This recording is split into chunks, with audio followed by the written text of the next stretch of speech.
नमस्कार दोस्तों, स्वागत है आपका आपके अपने चैनल कॉमर्स 6 में। बहुत टाइम से डिमांड हो गई थी कि कोई एक ऐसी स्ट्रेटेजी बताओ कि हम लोग एस्टेट कैसे क्लियर करें, हिंदी में क्या करें, इंग्लिश में क्या करें। तो मैंने ये कोशिश करी है, छोटा सा एक फॉर्मेट बनाया आप सबके लिए कि उम्मीद करती हूँ कि आपको पसंद आएगा और अगर आप उस तरह से तैयारी करेंगे तो आपका क्रैक होगा। वैसे तो आप लोग बहुत अच्छी तैयारी कर रहे हैं, जिस तरह से आपके कमेंट आते हैं तो मुझे मतलब ऐसा महसूस होता है कि जुटे हुए हो आप लोग भी तैयारी के लिए कि इस बार तो हमने एस्टेट क्लियर करना है, इस बार एस्टेट पार।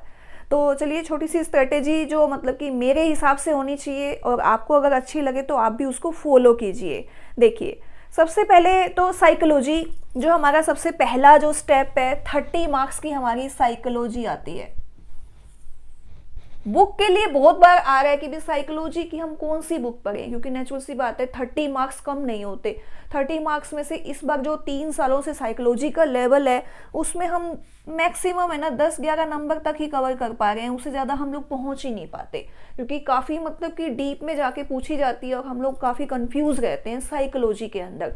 CDP मतलब कि चाइल्ड डेवलपमेंट प्रोग्राम है, जिसे हम लोग बोलते हैं साइकोलॉजी, CDP या कुछ भी कह सकते हैं। तो इसके लिए एक बुक है आपकी सिखपाल, जो राजस्थान पब्लिकेशन की है। सिखपाल के नाम से है, राजस्थान पब्लिकेशन की। बहुत अच्छी बुक है साइकोलॉजी की। अगर आप लेंगे उसके अंदर काफ़ी वो टॉपिक कवर हो गए हैं जो आपके पेपर के अंदर आए हुए हैं लगभग पिछले 3 सालों में। पहले वाले तो लगभग सभी बुक्स में मिल जाएंगे, तो वो देख लीजिए। अब की बार जो नया एडिशन आया है वो अगर आप देखेंगे तो आपको ज़्यादा बेनिफिट मिलेगा। उसने कई नए टॉपिक भी इस बार ऐड किए हैं। तो सिखपाल के नाम से है, सिखपाल राजस्थान पब्लिकेशन। ये बुक है साइकोलॉजी की, बहुत अच्छी बुक है, काफी डीप में बताया हुआ है और इंटरेस्टिंग वे में बताया हुआ है। अगर आप एक बार पढ़ेंगे तो आपका मन करेगा कि आप आराम से पढ़ें और आपको समझ में भी आएगा उसमें से। बाकी इसके अंदर जो कृष्णा क्लासेस है, कृष्णा क्लासेस की भी एक बुक निकली हुई है। इसके अंदर लगभग 1000 क्वेश्चन है। अब उसने भी कुछ अमेंडमेंट करी है, 1000 से ज़्यादा क्वेश्चन उसने डाले हुए हैं। पिछले साल के जितने पेपर्स आए हुए हैं उसके अंदर उसने क्या कर रखा है कि MCQs हैं और स्टार्टिंग के अंदर कुछ डिटेल्स भी बताई हुई हैं मेन और फिर बाद में सारे उससे रिलेटेड MCQs और एंड के अंदर जितने प्रीवियस ईयर के पेपर्स हैं उनके MCQs उसने दिए हुए हैं, तो वो भी आप देख सकते हैं। अच्छा, आपको करना क्या है साइकोलॉजी में? साइकोलॉजी में जो मेन टॉपिक आपको करने हैं, एक तो आपका जी जितने भी ये जो डिजीजेज हैं, जैसे कि अपना डिसलेक्सिया है, पठन रोग, लिख नहीं सकता, देख नहीं सकता, इसमें से एक क्वेश्चन आपका आना ही आना है, 100% आएगा। एक आपका नकारात्मक पुनर्बलन,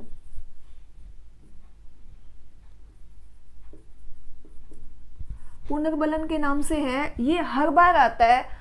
इसमें से घूम फिर के आ जाता है कि भी कई बार भी सकारात्मक पुनर्बलन या फिर नकारात्मक, इसमें से एक क्वेश्चन आपका पक्का आएगा। एक आपके रोगों में से आएगा, एक आपका बुद्धि कारक वाला जो है, बुद्धि कारक जो है थॉर्नडाइक वाला जैसे है, तो उसमें से भी एक क्वेश्चन आपका आना ही आना है। बाकी हमारे PGT लेवल के अंदर किशोरा अवस्था वाले 2 या 3 क्वेश्चन आते हैं कि किशोर क्या सोचते हैं, उनकी मानसिक स्थिति क्या है और कल्पनाओं की दुनिया में आने के बाद वो क्या सोचते हैं। 2 या 3 क्वेश्चन उसी में से ही आते हैं हमारे PGT लेवल पे, तो उस पर आप खास ध्यान रखिएगा। एक तो आपका रोग वाला आना ही आना है, एक आपका बुद्धि रोग वाला, एक नकारात्मक पुनर्बलन, इसको आप ध्यान रखिएगा। इसमें से 3 सालों में तीनों बार क्वेश्चन आपके आए हुए हैं, तो देख लीजिएगा।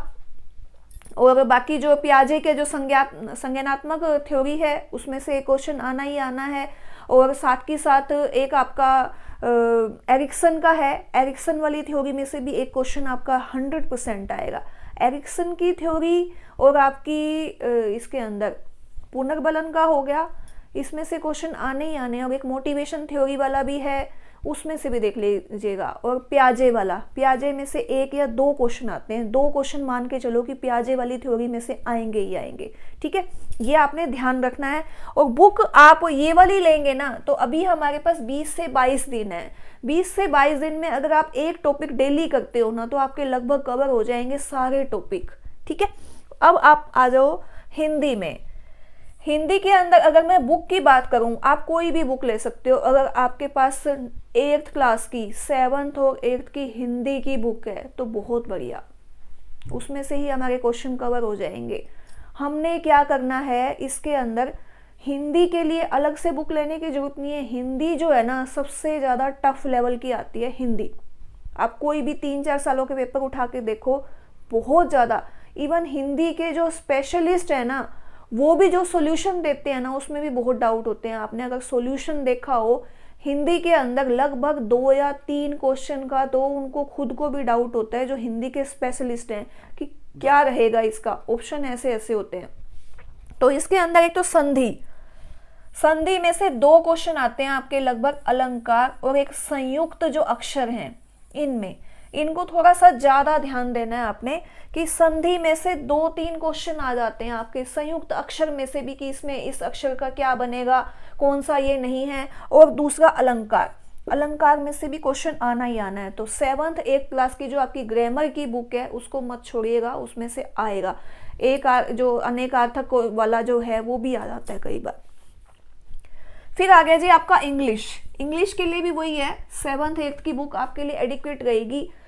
इंग्लिश का लेवल काफ़ी नॉर्मल रहता है। मैंने पहले भी एक बार बताया था कि इंग्लिश के अंदर है ना आपको ज़्यादा प्रिपरेशन करने की ज़रूरत नहीं है। अगर आपने फोकस करना है तो साइकोलॉजी पे करो, और एक अपने सब्जेक्ट, अगर मान लो आप कॉमर्स से ही हो तो कॉमर्स के ऊपर।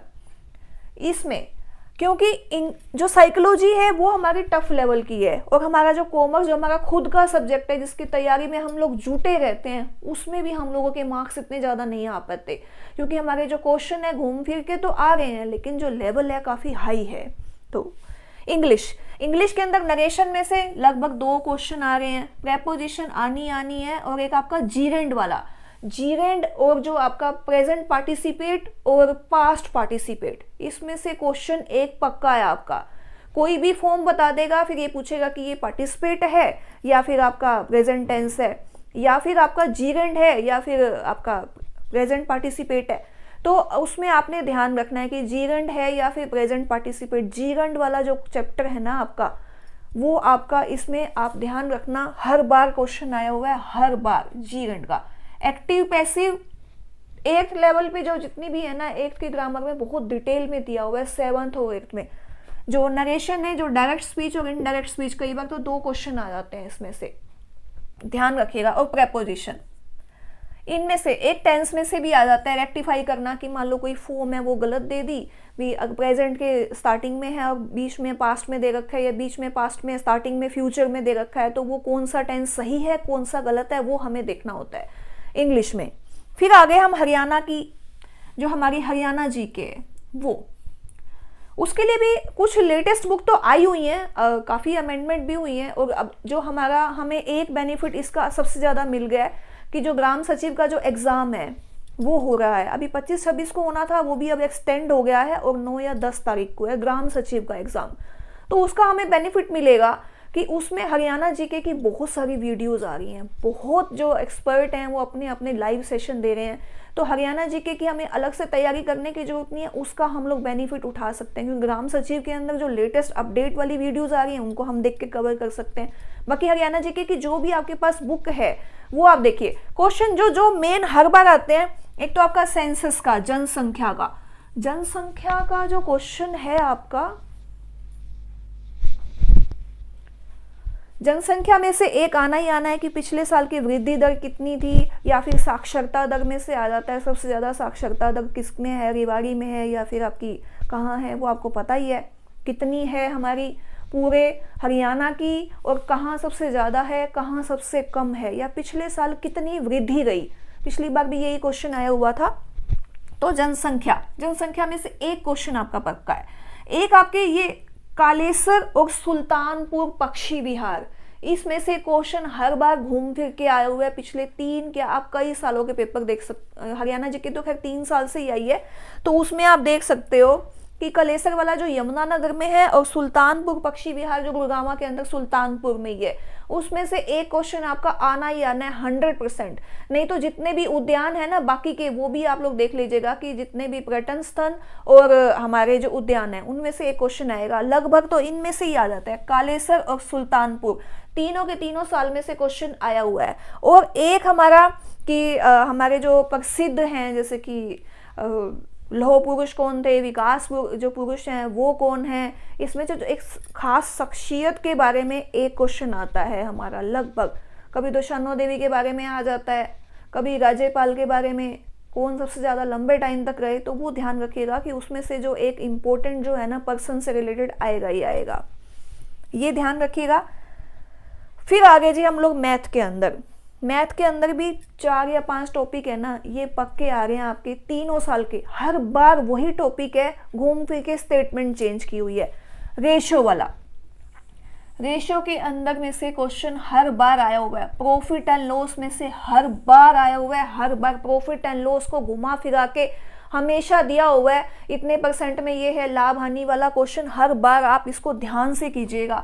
और एक आपका इंटरेस्ट, कंपाउंड इंटरेस्ट वाला, इस टॉपिक को मत छोड़ना, इसमें से भी 2 क्वेश्चन आपके आ जाते हैं, एक साधारण ब्याज वाला आ जाता है, एक चक्रवृद्धि ब्याज वाला आ जाता है आपका। फिर आ गया हमारा डिस्काउंट, बट्टे वाले क्वेश्चन में से भी एक क्वेश्चन आपका आना ही आना है, तो ध्यान रखिएगा। Ratio, profit and loss, interest, compound interest और आपका डिस्काउंट, ये 4-5 टॉपिक तो ना आप बिल्कुल रट लो इनको, इनमें से क्वेश्चन आपके पक्के आएंगे, कई बार तो 2-2 क्वेश्चन आ जाते हैं इसके अंदर, ठीक है। फिर आपका है रीजनिंग के अंदर एज वाले में से 2 क्वेश्चन आए हुए हैं लगभग, कि एज का जैसे कि ये से छोटा है, इससे बड़ा है, एक तो यही आ जाता है कि ए बी से बड़ा है, सी से छोटा है, ऐसे करके, और एक आपका एज वाला कि इतने साल पहले उसकी डबल थी, इसकी सिंगल थी, वो वाला एज वाला क्वेश्चन आना ही आना है। एक आपका कोडिंग का, जो इंग्लिश के अल्फाबेट हैं उसकी कोडिंग डिकोडिंग में से 2 क्वेश्चन आपके आते हैं, लगभग 2 क्वेश्चन, कि कई बार तो जैसे पर्टिकुलर वर्ड बता दिया और उन दोनों के बीच में पूछ लिया कि भी ये कितने अल्फाबेट हैं बीच में, वो क्वेश्चन आपका हर बार आता है। पिछली बार भी आया हुआ था, मेरे ख्याल प्रॉपर्टी आया हुआ था, उससे पिछली बार शायद साइंटिफिक आया हुआ था, तो देख लेना उसको भी। ये क्वेश्चन आपका पक्का है, कोडिंग डिकोडिंग और दोनों के बीच में कितना गैप है, प्रॉपर्टी था जैसे कुछ, वो देख लीजिएगा। और एक आपका रिलेशनशिप का, ये रिलेशनशिप वाले जो हमारे रिश्तेदारी वाले होते हैं, ये उसकी माँ है, उसकी बेटी है, वो सब, उसमें से कई बार, पिछली बार तो एक बार ऐसा हुआ था, एक पर्टिकुलर स्टेटमेंट बता दी और 3-4 क्वेश्चन उससे रिलेटेड बता दिए थे, तो वो भी देख लेना, बहुत इंपॉर्टेंट है। ये तीनों चारों में से तो आपके लगभग 2-2 कोडिंग में से 2 क्वेश्चन, एज वाले में से और आपके रिलेशनशिप वाले में से 1-1 2-2 क्वेश्चन पक्के हैं आपके। तो ये तीनों चारों टॉपिक तो आप छोड़ना मत। मैथ और रीजनिंग के अंदर तो आपके यूं लगा लो कि 10 नंबर ये, 10 नंबर ये, उसमें से आप 8-8 नंबर आराम से ले सकते हो, बस ये टॉपिक आपको कवर करने हैं। और ये जनसंख्या वाला एक क्वेश्चन आना है, कलेसर वाले में से कलेसर, सुल्तानपुर और जितने भी उद्यान, जितने भी पक्षी विहार, उसमें देख लेना, एक क्वेश्चन आपका हर बार आता है, हर बार। 8 एक आपके पक्षी वो उद्यान है मेरे ख्याल में, 2 आपके ये पक्षी विहार हैं, तो इनको देख लेना, ठीक है।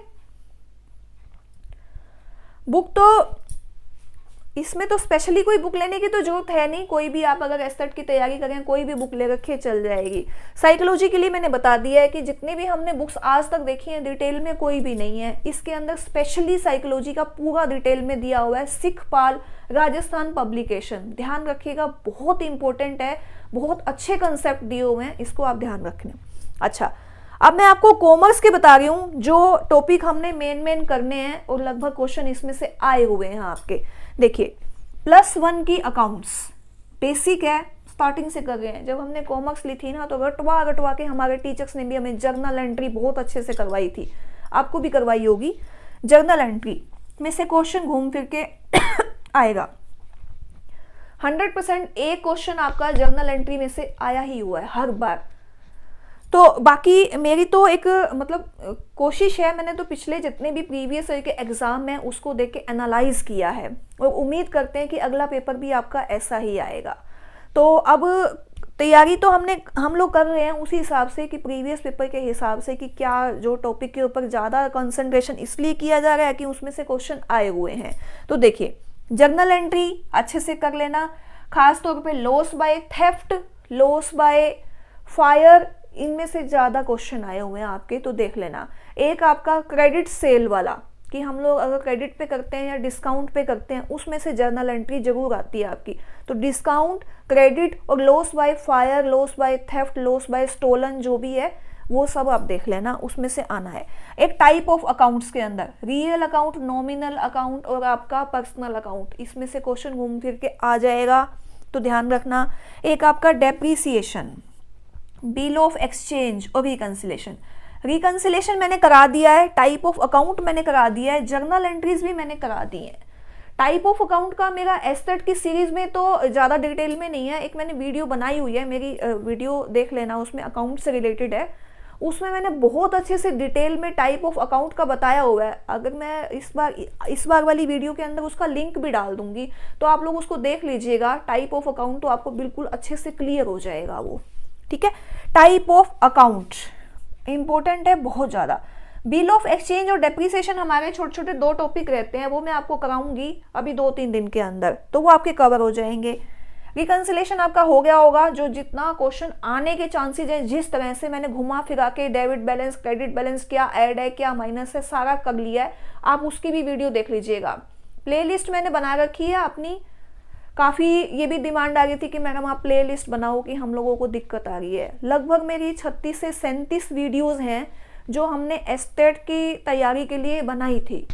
लगभग टॉपिक हैं उसके अंदर, कई बार तो कई टॉपिक में से 2-2 क्वेश्चन भी कवर हो रहे हैं, तो आप लोग उसको देखिए। बाकी और भी हम लोग बना रहे हैं कि जो इंपॉर्टेंट टॉपिक मुझे लगता है कि हाँ इसमें से ज़्यादा आने के चांसेस हैं, तो मैं उसमें कर रही हूँ।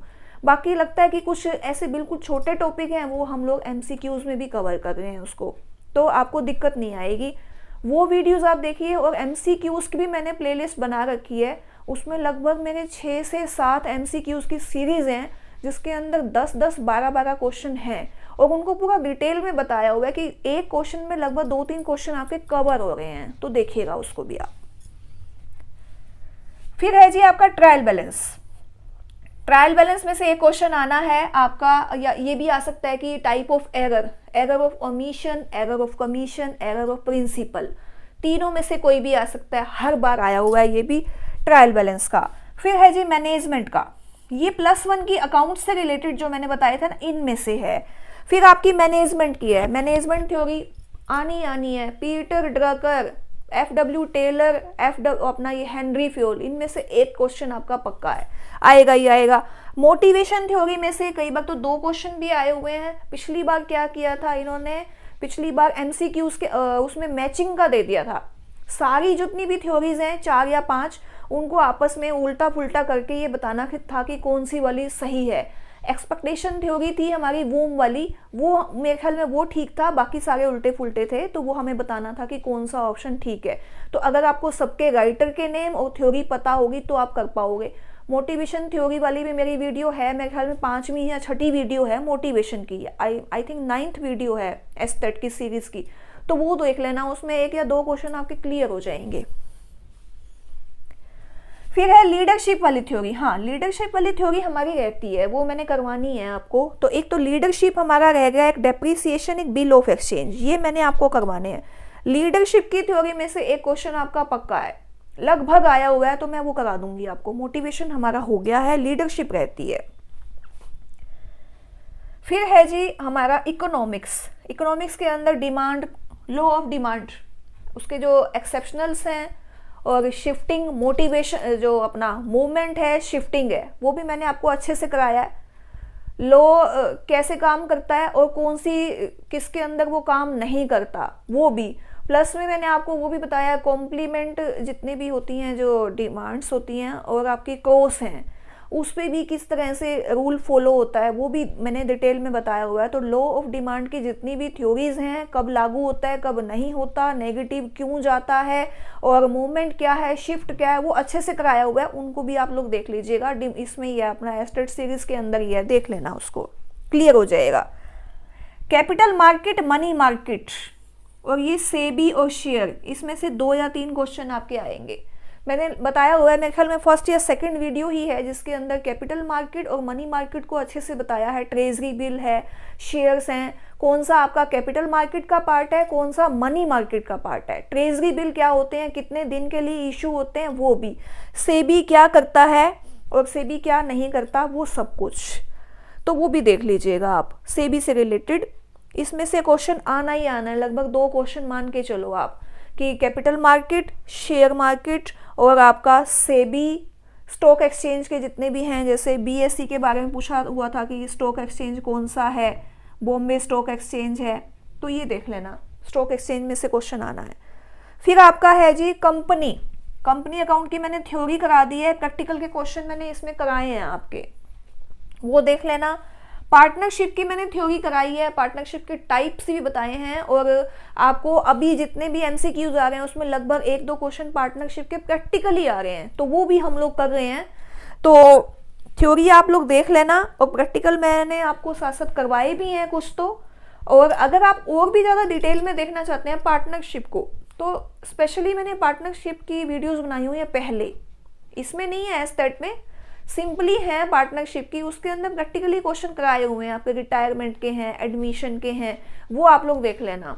अच्छा, रीवैल्यूएशन क्या है और आपका डिसोल्यूशन क्या है वो भी देख लेना, मैं उसके भी लिंक डाल दूंगी आपको। जो वीडियोस मेरी आपके एस्टेट के लिए रेलिवेंट है लेकिन एस्टेट सीरीज में नहीं है, उनकी मैं लिंक डाल दूंगी ताकि आपको हेल्प मिल जाएगी उनसे। फिर है जी आपका कॉस्ट अकाउंटिंग का। कॉस्ट अकाउंटिंग के अंदर अपॉर्चुनिटी कॉस्ट है, कौन सी स्टैंडर्ड कॉस्ट है, कॉस्ट क्या है, कॉस्टिंग क्या है, क्वेश्चन उसमें से आ जाता है। 2-3 तो मैंने बताए भी थे, फिक्स कॉस्ट कौन सी है, वेरिएबल कॉस्ट कौन सी होती है, और अपॉर्चुनिटी कॉस्ट कौन सी होती है, इसमें से एक क्वेश्चन आपका आ जाएगा। फिर है जी आपका कैपिटल स्ट्रक्चर, वो मैंने करा दिया। आपका कैपिटल बजटिंग रहता है, एक हमारा कैपिटल बजटिंग भी रहता है चैप्टर। एरर 1 एरर 2 मैंने करा दिया है। हाइपोथेसिस में से आपके 1 या 2 क्वेश्चन आएंगे, वो मैंने अच्छे से कराया हुआ है। हाइपोथेसिस और स्टैटिस्टिक्स का है। टाइप 1 एरर, टाइप 2 एरर, वो भी मैंने कराया हुआ है आपका। एक डाटा जो है आपका सैंपल वाला, वो चैप्टर भी कराना है, देखते हैं अगर टाइम लगा तो ये चैप्टर जो रहते हैं वो मैं कराऊंगी आपके। डाटा वाला है सैंपलिंग, एक क्वेश्चन इसमें से आएगा ही आएगा। सैंपलिंग का आपका कैपिटल बजटिंग रह गया, एक रह गया आपका डेप्रिसिएशन, और एक बिल ऑफ एक्सचेंज। बाकी कोई रह गया तो आप लोग भी कमेंट सेक्शन में डाल सकते हैं कि ये टॉपिक हमारे रहते हैं, आने के ज़्यादा चांसेस हैं। मार्केटिंग के भी मैंने कराए हैं, मार्केटिंग की P4 थ्योरी है, P7 थ्योरी है, वो भी मैंने कराई है मार्केटिंग की, तो वो भी आपके लिए काफ़ी रेलिवेंट है। मिन्सबर्ग की थ्योरी भी करवाई हुई है, उसमें से भी क्वेश्चन आए हुए थे, तो वो भी देख लेना, उसको पूरा डिटेल में करवाया हुआ है कि भी कौन सा नहीं होता, तो प्लानर जो है वो नहीं होता, वो भी आप लोग देख लीजिएगा। मिन्सबर्ग की थ्योरी जो थी मेरे ख्याल में 5 वाली जो है वो मैंने कराई है, और P7 वाली भी करा रखी है उसकी मार्केटिंग की। फिर है जी HRM के क्वेश्चंस हैं, जैसे जो भर्ती वगैरह का है रिलेटेड है, वो आप लोग देख लेना। HRM के भी काफ़ी 2-3 क्वेश्चन आ जाते हैं कि कौन सी हमारी डायरेक्ट रिक्रूटमेंट है, कौन सी इनडायरेक्ट है। MCQs के अंदर मैंने उसके बारे में आपको बताया था। तो ये कुछ पॉइंट्स हैं जो आपको करने हैं एस्टेट को क्लियर करने के लिए। अब आपने और क्या करना है, देखिए ये एक बुक है, ये तो है तो पिछले साल की, लेकिन इस साल का भी नया एडिशन आया हुआ है। लक्ष्मी पब्लिकेशन की बुक है ये, प्रीवियस ईयर के पेपर हैं इसके अंदर। 8 से 10 साल के पेपर मिल जाएंगे आपको, और 10 से 12 आपको सैंपल पेपर मिलेंगे। ये है जी, इसके अंदर 21 पेपर हैं आपके, 15 तो मॉडल पेपर हैं और 6 आपके पेपर हैं जो पिछले साल के हुए हैं, तो आपको काफ़ी बेनिफिट मिलेगा उससे। आपने अब क्या करना है, हमारे पास दिन भी 21-22 ही रह गए हैं, ये बुक आप लीजिए, या इससे कोई भी रिलेटेड, ये पर्टिकुलर मैं कोई ऐसी ऐड नहीं करी कि आपको यही लक्ष्मी वाली लेनी है, मेरे पास लक्ष्मी वाली है, आप कोई और भी ले सकते हैं। प्रीवियस ईयर के पेपर आपने करने हैं, उसमें आपने क्या करना है, डेली एक पेपर उठाना है, और डेली पेपर ऐसे नहीं उठाना। ये देखिए, आप अगर नेट पे सभी आजकल अवेयर हैं, आप लोग ऑनलाइन क्लासेस देख रहे हैं, यूट्यूब पे क्लासेस ले रहे हैं, तो नेचुरल सी बात है आप बहुत अवेयर हैं, आजकल डिजिटली सब कुछ जानते हैं। तो आपने क्या करना है, सर्च करना है, जो आपका ये जो OMR शीट है ये आपको मिल जाएगी, डाउनलोड कीजिए, उसका प्रिंट लो, और आपने क्या करना है, उसकी फ़ोटोकॉपी करानी है। फ़ोटोकॉपी करा के आपको डेली एक पेपर करना है, जितने दिन रह गए उतने पेपर डेली, 20-22 पेपर 21 इसमें मिल जाएंगे, एक आधा कोई और पेपर आप दे के भी आए होगे, उसको आपने डेली करना है। 2 बेनिफिट मिलेंगे, एक तो आपको ये पता चल जाएगा कि 2.5 घंटे के अंदर आप 150 क्वेश्चन करने के काबिल भी हो या नहीं हो। मतलब क्या हुआ कि आपको क्वेश्चन आता है और आपका छूट गया, बहुत पछतावा होता है सच में। जो पेपर देने के बाद जो आते हुए क्वेश्चन हम लोग छोड़ के आते हैं ना, उसका दर्द जो जानता है वही जानता है, जिसका छूटता है। सच है ना ये। तो वैसा नहीं बनना। अच्छा, गोला जो हम लोग लगाते हैं वो हमारा गलत हो जाता है, बहुत बार गलत होता है। चाहते हुए भी 81 की जगह हमने क्या करा, 91 के ऊपर गोला लगा दिया, गलत था। एक क्वेश्चन तुरंत गलत हो गया, आता हुआ भी। तो इसकी आपने प्रैक्टिस करनी है, आज से स्टार्ट कर दो। इसको फोटोकॉपी कराओ, डेली एक पेपर करो, अपना टारगेट बना लो। 1.5 घंटा आपका 2.5 घंटे का है तो 2.5 घंटे के अंदर आपको पेपर क्लियर करना ही करना है। उससे पहले कोशिश करो, क्योंकि आज आप 2.5 घंटे में अपने घर पे पेपर कर रहे हो ना, तो कोई आपने कोई बड़ा तीर नहीं मारा। आप कम से कम 1.5 घंटे में पेपर करोगे तो वहाँ 2.5 घंटे में होगा, क्योंकि माइंड में आपके प्रेशर होगा। उस टाइम में माइंड में इतना ज़्यादा प्रेशर होता है कि हम लोग है ना, अभी जो पेपर करोगे तो आप फ्री माइंड होके करोगे, कोई क्वेश्चन आपका गलत भी नहीं होगा। लेकिन उस टाइम जो प्रेशर होता है ना, उस टाइम में हम 2-3 क्वेश्चन तो वैसे गलत कर देते हैं, स्पीड हमारी बन नहीं पाती। जो बचा खुचा हमारे पास टाइम रह गया, उसमें हमारा जो एग्जामिनर आके कभी साइन करा रहा है, कभी आपकी फोटो ले रहा है, कभी कैमरे के आगे आई कार्ड दिखाओ, ये दिखाओ, उसमें आपको माइंड को डाइवर्ट हो जाते हैं हम लोग। सच है ना ये। तो वो माइंड डाइवर्ट होने से हमारी जो स्पीड एक्यूरेसी बनी हुई होती है ना, वो वहीं खराब हो जाती है। तो आपने क्या करना है, ये OMR शीट को डाउनलोड करना है, उसमें आपने गोले लगा लगा के क्वेश्चन को अटेम्प्ट करके देखना है। रफ शीट आप साथ में लेके उसमें आप लोग क्या करोगे, क्वेश्चन सोल्व करोगे, यहाँ लिखोगे, फिर आप उसको चेक करोगे, अपने आप को एनालाइज करोगे कि आज आपका क्या लेवल है, कल आपका क्या लेवल हुआ, परसों आपका क्या लेवल है, क्या आपके लेवल में कुछ सुधार भी आ रहा है या ऐसे ही लगे हुए हो। लास्ट तक देखना, बिल्कुल रेडी हो चुके होगे। जब आप फाइनल पेपर देने जाओगे ना, उस टाइम आपको ये नहीं लगेगा कि आप फाइनल पेपर में बैठे हो, आपको लगेगा ये OMR शीट तो मैं रोज भर रही हूँ, इसकी आपको प्रैक्टिस हो चुकी होगी। मैंने तो यही स्ट्रेटेजी अपनाई हर एग्जाम के अंदर। कोशिश करके देखिए, इस बार आप भी, हो सकता है सफल हो जाओ। होगे, मेरे हिसाब से तो 100% सफल हो गए। सफलता के लिए ही तो हम लोग बता रहे हैं ना कि आप लोग ऐसे सफल हो। ठीक है। और कुछ पेपर आप लोग दे के भी आए होंगे। मैंने तो देखो ये बहुत सारे पेपर्स, जितने भी पेपर्स होते हैं मैं उसको संभाल के रखती हूँ। हर पेपर मैंने संभाला हुआ है, चाहे नेट का है, चाहे एस्टेट का है, आरोही स्कूल के भी है, सबके पेपर संभाल रखे हैं। इनको एनालाइज करो। एग्जामिनर किस तरह से क्वेश्चन घूम फिरा के देता है, उसको आप लोग खुद स्टडी करोगे ना, तो बहुत से क्वेश्चन आपके यहीं से क्लियर हो जाएंगे। ठीक है।